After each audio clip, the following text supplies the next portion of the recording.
Good evening students. आज मैं DED से आपको फैमिली एंड कम्युनिटी से यूनिट नंबर 5 से sub unit 5.3 collaboration with anganwadis and other governmental agencies for education of children with disabilities, शिक्षा के लिए आंगनबाड़ियों और अन्य सरकारी एजेंसियों के साथ सहयोग विकलांग बच्चे। शोध से पता चलता है कि मस्तिष्क में 80% क्षमता 3 साल की उम्र से पहले विकसित हो जाती है। इस प्रकार प्रारंभिक बचपन की देखभाल और शिक्षा में विकासात्मक लाभ को बढ़ावा देने के लिए एक विशेष अवसर प्रदान करती है। एकीकृत बाल विकास योजना के तहत आंगनबाड़ी कार्यकर्ताओं को अपने आंगनबाड़ी केंद्रों पर मौजूद बच्चों में सीखने की अक्षमता का जल्द पता लगाना आवश्यक है। 2016 के दौरान त्रिवेंद्रम और सामाजिक न्याय विभाग ने विशेष जरूरतों वाले 600 से अधिक बच्चों की आंगनबाड़ियों में लाने के लिए जिले में बड़े पैमाने पर अभ्यास शुरू किया ताकि उन्हें समावेशी शिक्षा के लिए तैयार किया जा सके। राष्ट्रीय प्रारंभिक बाल्यावस्था देखभाल और शिक्षा नीति के अनुरूप विभाग ने 6 वर्ष से कम आयु वर्ग के बच्चों को नियमित स्कूल में एकीकृत करने के लिए सीखने की अक्षमता और विशेष जरूरतों वाले बच्चों की पहचान करने के लिए घर घर सर्वेक्षण किया। इसके तहत केंद्रीय मानसिक मंदता संस्थान ने इन बच्चों से निपटने के लिए करीब 200 आंगनबाड़ी कार्यकर्ताओं को प्रशिक्षण दिया। ECCE early childhood care education जोखिम वाले बच्चों की पहचान करने और उनका समर्थन करने में मदद करता है।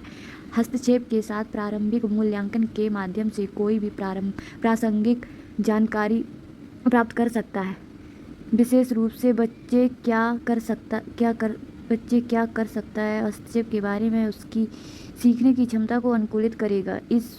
संभावना को भी बढ़ाता है कि सीखने की अक्षमता वाले बच्चे समावेशी मुख्य धारा शैक्षिक सेटिंग्स में भाग ले सकते हैं और फल फूल सकते हैं। अनुसंधान से पता चलता है कि 3 शिशुओं और बच्चों में से एक जो प्रारंभिक हस्तक्षेप सेवाएं प्राप्त करते हैं भविष्य में विकलांगता का अनुभव नहीं करते हैं। प्री स्कूल में विशेष शिक्षा की आवश्यकता नहीं होती है। आंगनबाड़ी केंद्रों के माध्यम से प्रदान की जाने वाली प्रारंभिक बचपन की देखभाल और शिक्षा का उद्देश्य CWSN सहित बच्चों में विकास करना, अच्छी काया पेशीय समन्वय, बुनियादी मोटर कौशल, खोज, निवेश, प्रयोग और सीखने के दौरान बच्चों को अपने पर्यावरण को समझने में सक्षम बनाने के लिए बौद्धिक जिज्ञासा को प्रोत्साहित करना, दूसरी चीज़ों को पर्यावरण की सौंदर्य प्रशंसा, भावनाओं को व्यक्त करने, समझने, स्वीकार करने और नियंत्रित करने में मार्गदर्शन करके भावनात्मक परिपक्वता, नैतिक और सांस्कृतिक मूल्य ताकि बड़ों के प्रति ईमानदारी, आज्ञाकारी, ईमानदार, दयालु, सच्चा और सम्मानजनक हो, आत्मविश्वास और आंतरिक अनुशासन, धारा प्रवाह, सही और स्पष्ट भाषा में विचारों और भावनाओं को व्यक्त करने की क्षमता, समृद्ध सीखने के अनुभव के माध्यम से व्यक्तित्व, सामाजिक दृष्टिकोण, समूह शिष्टाचार और दूसरों के साथ चीज़ों को साझा करना, दूसरों के साथ रहना और खेलना, प्राकृतिक आक्रामकता और विनाशकारिता को नियंत्रित करना, अच्छे आचरण, व्यक्तिगत समायोजन के लिए कौशल और दैनिक जीवन के गतिविधियों को स्वतंत्र रूप से करने की क्षमता आदि। इसके अलावा ये सभी बच्चे के सर्वांगीण विकास को बढ़ावा देने और प्राथमिक स्तर पर उससे ऊपर की नियमित शिक्षा और उसकी लाभकारी और पूर्ण भागीदारी सुनिश्चित करने के लिए बहुत जरूरी है। स्वैच्छिक संगठनों को अनुदान की प्रक्रिया, procedure for grant and voluntary organisation, योजना को लागू करने में इच्छुक स्वैच्छिक संगठनों को अपने आवेदन और संबंधित राज्य सरकार अध्यक्ष राज्य क्षेत्र प्रशासन के माध्यम से निर्धारित प्रोफार्मा पर भेजना चाहिए।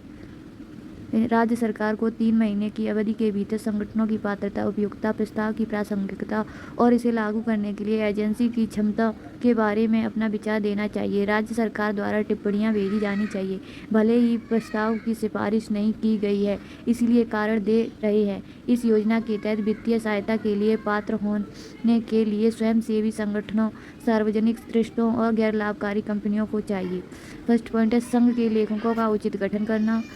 संविधान में स्पष्ट रूप से परिभाषित अपनी शक्तियों और कर्तव्यों के साथ एक उचित रूप से गठित प्रबंध निकाय स्वैच्छिक आधार पर अपने कार्यक्रमों को आगे बढ़ाने के लिए जानकार व्यक्तियों की भागीदारी को सुरक्षित करने की स्थिति में होना, लिंग, धर्म, जाति और पंथ के आधार पर किसी व्यक्ति या व्यक्तियों के समूह के भेदभाव नहीं करेगा, किसी भी राजनीतिक दलों के हितों को आगे बढ़ाने के लिए सीधे कार्य नहीं करना, किसी भी तरह से सांप्रदायिक वैमनस्यता को ना भड़काएं, इस योजना के तहत सहायता के लिए केवल उन्हीं पात्र एजेंसियों पर विचार किया जाए जो 3 साल से अस्तित्व में हैं। विशेष रूप से श्रमिकों वाली एजेंसियों के संबंध में आवश्यकता को माफ़ किया जा सकता है या जो अन्यथा एक विशेष विचार को उचित ठहरा सकता है। राज्य सरकार संघ राज्य के प्रशासन की सिफारिश के साथ स्वयंसेवी संगठनों में प्रस्ताव अगले वित्तीय वर्ष के लिए हर साल दिसंबर के अंत तक मानव संसाधन विकास मंत्रालय, शिक्षा विभाग भारत में 50% पहली किस्त के रूप में जारी किया जाएगा और शेष 50% अनुदान अनुभाग के कम से कम 75% के उपयोग में एजेंसी द्वारा रिपोर्ट किए जाने के बाद किया जाएगा। दूसरी किस्त जारी करने के लिए अवरोध के साथ प्रगति रिपोर्ट निर्धारित प्रोफार्मा